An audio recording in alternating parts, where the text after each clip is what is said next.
Άμα θα συμβεί τώρα αυτό. Το 73. 26 μέτρα από την εστία του Ρι Πατρίσιο. Η μπάλα στημένη. Ο Φούξ έχει αριστερό πόδι. Ο Σάβιτσερ είναι καλός με το δεξί. Ο Αρναούτοβιτς δεν έχει πάρει τέτοια προσπάθεια ακόμα από στημένη μπάλα. Στο 74 ο Σάβιτσερ θα βγάλει τη σέντρα. Ακόμα μια τραγική κομπίνα, το σούτ από τον Φούξ. Απελπιστικό. Θυμίζουμε προσπάθησε και προηγουμένως να παίξει ο Σάβιτσερ μια στημένη μπάλα και μια κομπίνα που δοκίμασε. Δεν πρέπει να είναι πολύ περήφανος ο Μαρσέλ Κόλερ για τους παίκτες του με τις δύο αυτές φάσεις.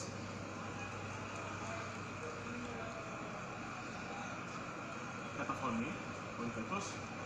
Πολύ καλή παρουσία στον πάγκο των Ελληνικών εδώ και 4,5 χρόνια.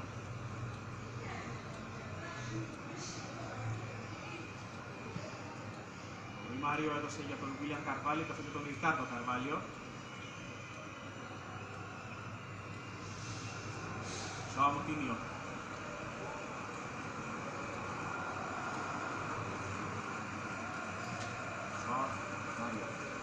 Ξανά ο Ζωά Μάριο βγάζει την πάρα στα άκρα. Τη σέντρα από τον Βιερίνια. Ο Χίντερεγκερ έκοψε τον Αρναούτοβιτς, να ξαναβρει τον Αρναούτοβιτς. Βίλιαμ Καρβάλιο για τον Πέπε, Ρικάρντο Καρβάλιο, πολιορκία από πλευράς Πορτογάλων. Συνεχίζεται. Ενώ σιγά σιγά μπαίνουμε στο τελευταίο 15 λεπτό.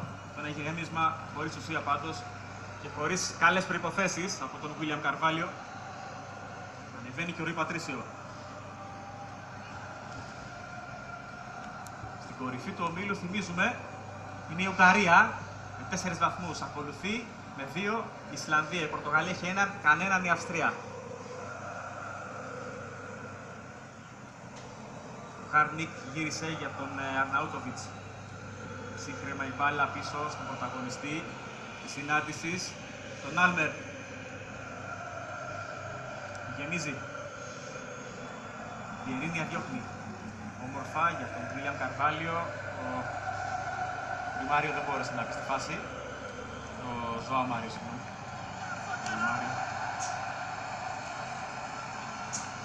Η παλιά είναι κακή στην άλλη πλευρά. Εκεί κοντά στον Φερνάντο Σάντος που βλέπει τον χρόνο να λιγοστεύει, που βλέπει την κλεψίδρα να αδειάζει. Το 0-0 παραμένει. Και Αυστριακή στην επίθεση. Τον Σεπ. Ο Αντρέ Γκόμεζ θα του βάλει την κόντρα. Ολοκληρώνει ο Πέπε.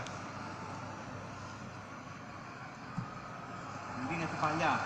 Τώρα για τον Ζωά Μάριο που ανεβαίνει να πιέσει. Βγήκε από την άμυνά του ο Πρέντλ. Τέλεσε για τον Κριστιάνο Ρονάλντο. Καλύπτει ο Κλάιν. Μέσα να κάνει την τρίπλα ο Κριστιάνο Ρονάλντο. Δεν τα κατάφερε. Τον έκοψε ο Μπαουμγκάτλιγκερ.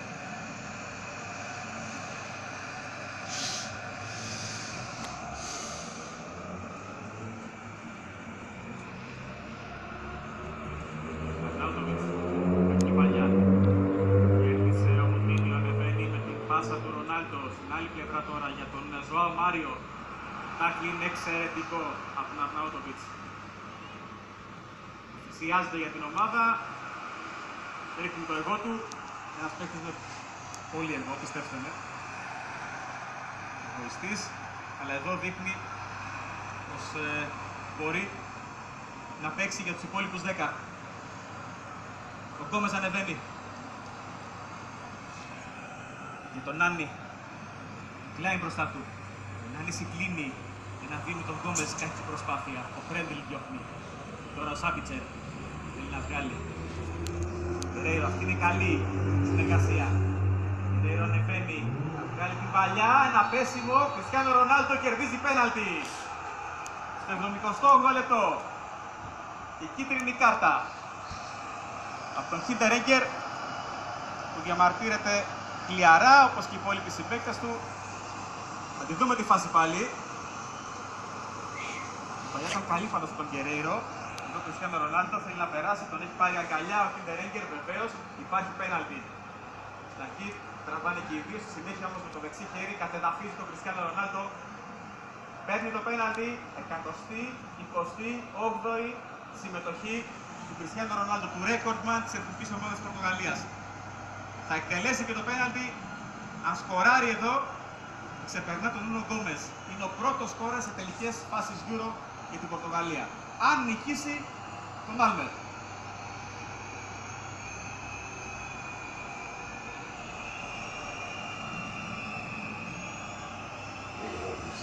Πιο μεγάλη ευκαιρία της Πορτογαλίας.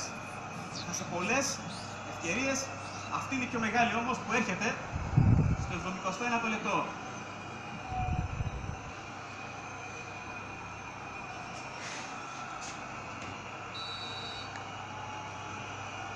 Κριστιάνο Ρονάλντο εκτελεί. Μπάλα στο δοκάρι!